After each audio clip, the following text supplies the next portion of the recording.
Hey everyone, two gay expats here. In this video, we are reviewing the Air Canada Premium Economy product on flight AC-34 from Sydney, Australia to Vancouver, Canada. As two former flight attendants, do we think it's worth it?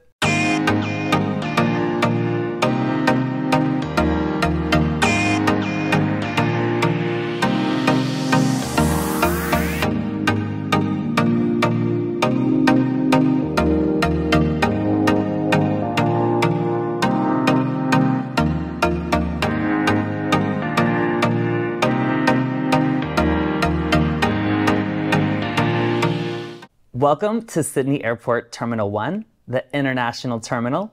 As you can see, the lines at the Air Canada check-in desks are fairly short, approximately 3 hours before departure. As far as priority services, you do gain access to priority check-in, baggage handling, and boarding when flying premium economy with Air Canada.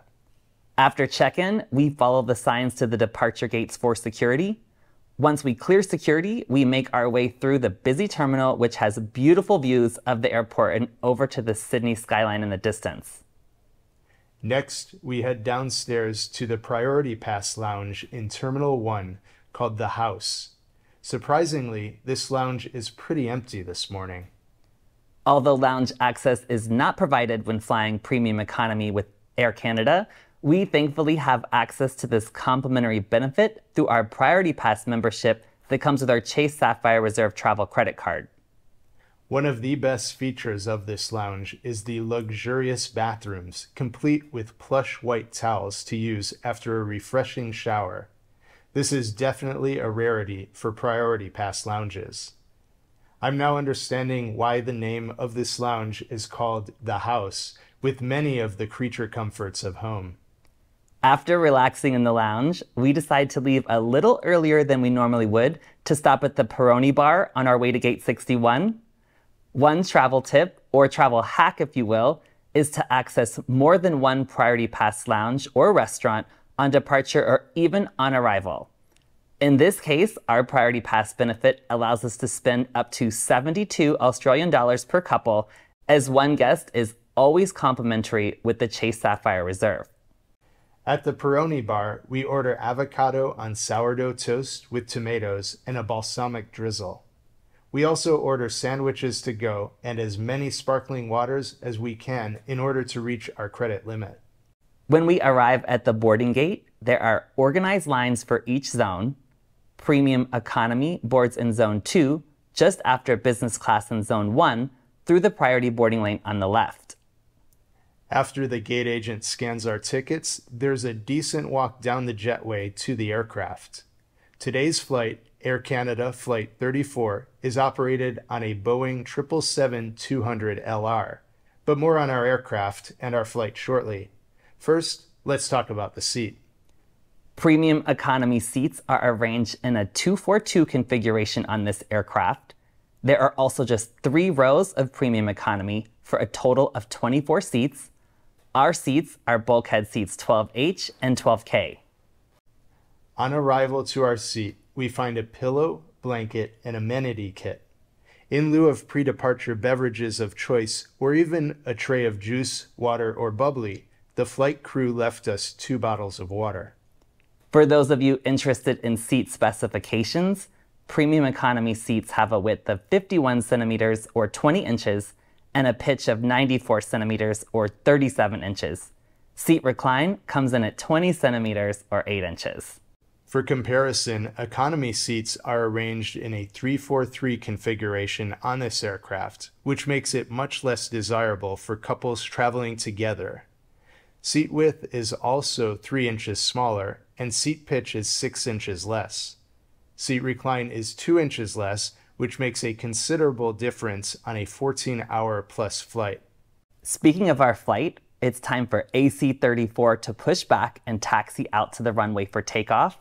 Our flying time today is projected to be 14 hours and 30 minutes. Our flight path is just under 8,000 miles at 568 miles per hour, flying at an altitude of 29,000 feet. 2 travel tips for fellow travel nerds and aviation geeks, or avgeeks like us. FlightAware.com offers interesting flight data for you.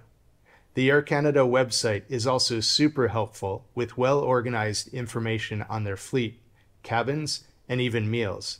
You can even look up what food options will be available on your flight. On our flight, shortly after takeoff, lunch is served. We are also provided a menu for meal options for the entire flight. For lunch, we really enjoy the mesclun lettuce, cucumber, and red pepper salad paired with the pumpkin gnocchi, chicken cacciatore, broccolini, and roasted pumpkin for our main course. For dessert, we love the delicious carrot and walnut cake. Mid-flight, we are served a chicken Caesar wrap and cookies, Biscoff cookies. Finally, just before landing, breakfast is served with fresh seasonal fruit and bread. We both try the waffles with strawberry compote. Overall, we're impressed with the meal service. Not perfect, but you definitely won't go hungry on this long-haul flight. You also won't be bored on this flight. For entertainment, there are personal touchscreen TVs at every seat with a decent selection of movies like The House of Gucci, which I haven't seen yet. Headphones are also provided. To stay powered up, there are power ports at every seat. You can keep your devices powered without an adapter by using the USB port. For arrival, we land in Vancouver approximately 30 minutes early after a very smooth flight of 13 hours and 55 minutes. It's dark, cold, and raining on arrival, so a huge contrast to the gorgeous late spring weather in Sydney. After deplaning, follow the signs to USA connections in the E-gates if your final destination is in the United States. You do not need to clear Canadian immigration first, as you can go straight to the U.S. Customs and Border Patrol. There's even global entry, which is a must. If you missed Trey's video on crossing from Tijuana, Mexico to the U.S. on foot, it's fascinating and shows you what a time saver having global entry can be. If you're interested, we'll add a link to the description below. Before we wrap up, we'd like to tell you a little bit about Air Canada's AeroPlan frequent flyer program. We had never flown Air Canada before, but we found an amazing deal using points and miles through our credit card partner. With Australia recently reopening to foreign travel, flights were outrageously expensive, so we had been doing our research for quite a while. These two premium economy tickets were priced as high as $10,000 at one point, but we found them as low as $5,000 for the two.